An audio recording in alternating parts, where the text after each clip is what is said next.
Um, I am Harvey Kwiyani. I come from Malawi, but I live and work in the UK, where I am the CEO of Global Connections. Global Connections is the evangelical mission association here in the UK.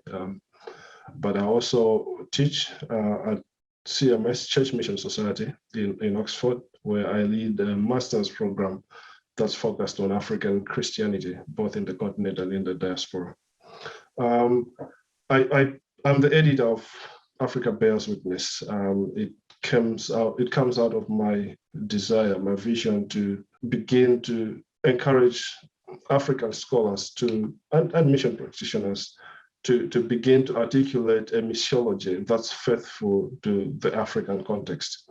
And so I got with me together in this book some 15 incredible scholars with whom we have read our work and contributed together to make a sustained argument of what mission from an African perspective in the 21st century could look like. And so that's what the book is about.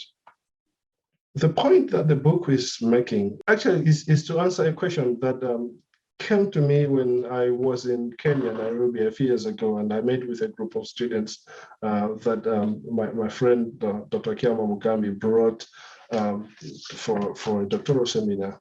And in that conversation, we sort of came to a conclusion that we need a new missiology. And I remember Dr. Kiama Mugambi saying, we need a missiology that can wrestle with the spirit's world. And so that stuck with me.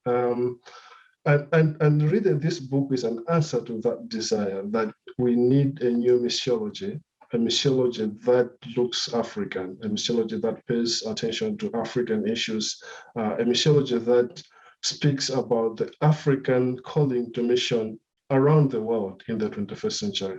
So we were intentional about getting people, academic scholars, who would help us reflect on that kind of missiology for today, but also to talk to people and to engage mission practitioners who came into the conversation and submitted essays for the book that reflect on the practical implications of that understanding of mission in the work that they're actually doing.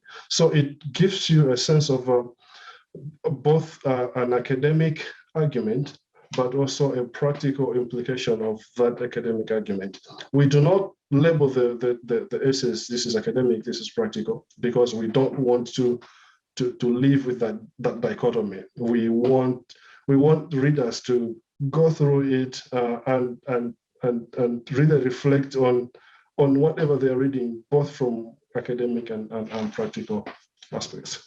So I expect that one of the key issues that will come out of this is simply the rise of Pentecostal Christianity in the continent, and really a desire to begin to articulate a Pentecostal missiology that's going to speak to Pentecostal Christians across the continent. And of course, Pentecostal Christians, Pentecostal African Christians in the diaspora. Here in the diaspora, I think a majority, one could say, is even 80% of African Christians in the diaspora go to a Pentecostal church of some kind.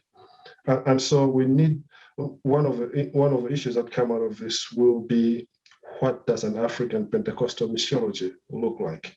And that's a uniquely African conversation that I'm really hoping that this book is going to accelerate. Another issue that I think is going to gain some attention is just the way we talk about mission in the context of development in a post-colonial world. When we look back at the past 200 years, mission has been conflated with development quite a lot. That I mean, again, we can go back to 1850s, 1860s, 1870s, when mission is understood to be something that brings civilization to Africa, and civilization really today looks like development. And so in this 21st century world, where even that discussion about development has to be looked at through lens of post-colonialism, what does mission look like? And there is a brilliant essay here in this book by Dr. Rowan Marie from South Africa, who takes us through the development theory and discusses with us the missiological implications that actually make that theory something that we need to wrestle with in the 21st century. There is another brilliant essay that comes from Dr. Elias Opongo from Hekima, who writes about a mission and peacekeeping in the context of Africa today. And this is an important essay because we do know, I mean, many countries in the continent are going through some conflict of a kind. And we believe that Jesus is our peace, Jesus is our shalom. So what does it look like for African Christians?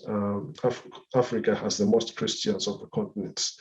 And yet, of course, we have all these political conflicts. What does it mean for African Christians to embrace peace as part of their mission strategy and begin to talk about peace as God being with us in this context today, as a way of engaging in mission? So that's an important essay that I think readers will enjoy. I do add an essay about African Christians in Europe. You know, the future of European Christianity will include the huge impact from the African churches that are here today. So just figuring out how does that look like. African migration to Europe will continue for the next few decades. So African Christians will keep on coming to Europe. What does it look like when they get here? How do they actually engage in mission beyond just reaching out to their fellow nationals or to fellow Africans? And there are quite a few other essays that I think are going to be important to our readers. This book makes a relevant and needed contribution to the discussion of African missiology, the emergence of an African missiology in the 21st century. I would like really to say thank you to ATNP for being courageous enough to take this book and make it available in the continent. I've published a few other books here in Europe, and I know how difficult it is to get books published in Europe into the continent. I have to carry a few copies of my books when I travel to Africa to give out to friends, because I know it's going to be almost impossible for them to get them in Africa. So ATNP has been courageous enough to take this book, make it available in print in several places, in Kenya, in Ghana, possibly South Africa, and other countries. So yeah, a big thank you to ATNP. Let's call it African Theological Network Press so that our listeners know what we're talking about. I trust that this new publishing network is going to help us resolve some of the long-standing issues of many African resources that are stuck up in libraries and bookshops in Europe and North America that are needed back in the continent. So this is part of our very first installments to get African resources back to the continent in form of this book. So really grateful for ATNP for making that happen. What I'm hoping that people will hear in this book is that we are living in a century that's going to really depend on African Christians engaging in God's mission in the world for the growth of the church.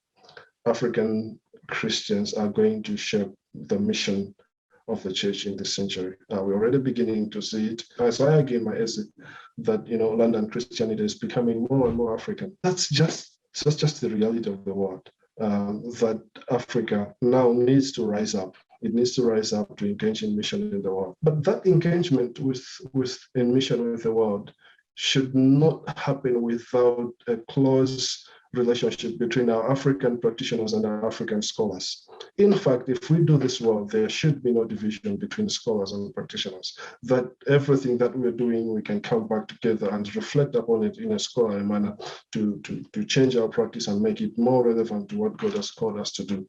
So this book will challenge our students and church leaders around the continent to realize that this is our hour. We have to rise up and begin to think theologically, intentionally about how we engage in mission, as much as we have to rise up and respond to God's call to engage in mission, whether in Africa or elsewhere in the world.